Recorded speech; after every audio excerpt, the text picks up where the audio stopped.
Hey everybody, it's Obnoxious Rhinoceros. It's August 2nd here in my world when I'm recording this. I just opened up the August file for the cartoons, which makes it about 5 months now that I've been drawing these just about every day. It was in 2017 when I first started publishing cartoons on Instagram, and they'd usually happen during a holiday or some period of time where I had less to do, and they never lasted more than a couple of weeks at a time. But back when quarantine started, I thought I'd try to make it a daily discipline. And it's interesting. I'm not a professional cartoonist. This isn't my job. I don't get paid to do this, and I have other work that, when I sit down at my computer, always seems more important to do. So I've struggled often to justify the time it takes to draw these cartoons. And, something funny has happened in the last few months while I've been doing this. It takes me probably 45 minutes to draw these cartoons, and then another half hour on average to color them in and then publish them. And that takes a little bit more time too. And I thought, sometimes I feel like that's a huge indulgence personally. And I don't know if I can justify that time when I could be doing, paying work during that time. But what I found is that by committing to the daily discipline of producing a cartoon and publishing it, that there's been some things at work that I've wanted to do that require a daily discipline, and I've been better at those than I've ever been. So I can make an argument that taking the time to draw these cartoons actually made me more productive with my job, which is kind of cool. And I also feel sad that I have to try to justify to myself why I would take the time to do something that I really enjoy doing, something that fulfills the creative itch that I have.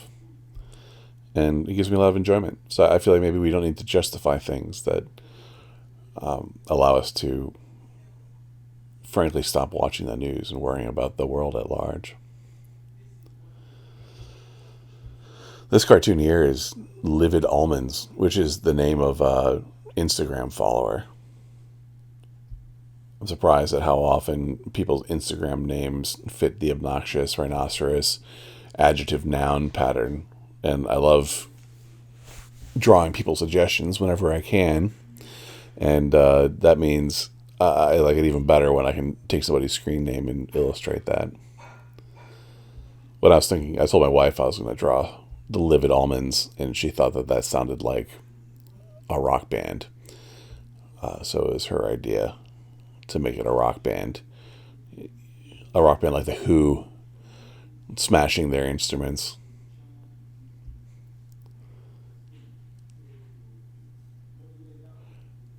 I love having the opportunity to play with lighting whenever I can.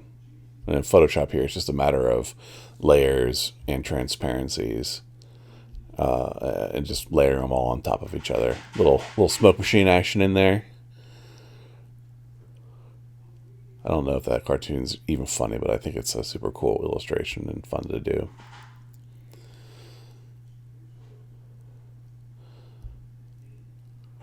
What I'm drawing right now, for any of you folks born in the 21st century, is a chalkboard in a classroom. I'm painfully aware that most classrooms don't have chalkboards anymore. I asked my son if they have chalkboards, and he said they actually have tech-enabled whiteboards that interact with the computers. But I am a 20th century guy, apparently, and my cartoons will often reflect, with the exception of cell phones showing up from time to time, 20th century technology and 20th century motifs. This little guy here at the podium is becoming a recurring character last time we saw him, he was shaking down his dad at Monopoly. And so I thought he'd fit well for this cartoon, which is unmitigated audacity. Jeremy's little brush effect to make the chalkboard marks, that chalkboard dust, look real.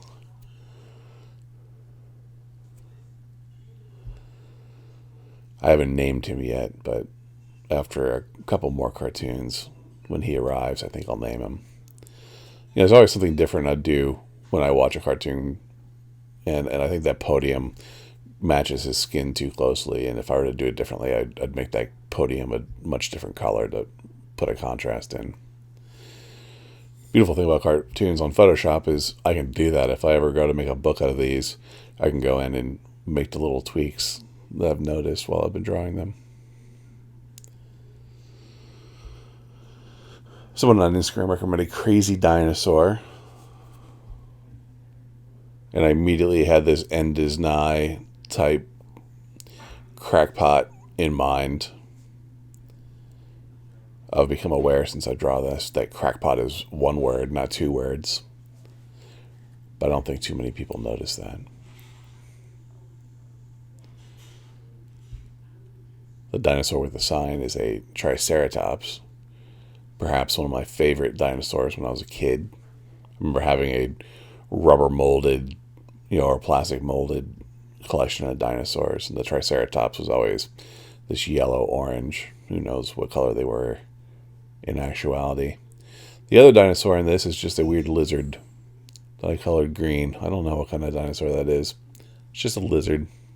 A little earlier, you saw me erase the outlines around that asteroid that's coming in, because I still am used to drawing in black and white. That's how I drew for years, not thinking about what I do with color. And now anything that involves lighting effects or fire or things that would glow, I don't want to draw them with lines. I want to just put them in with Photoshop. So I have to take the lines out. I'm trying not to draw the lines in the first place, but I forget sometimes. I debated whether to have this take place sort of in a prehistoric environment with the asteroid coming in, maybe with a volcano erupting, but still the guy with the sign. But in the end, I thought it would be funnier with the city setting.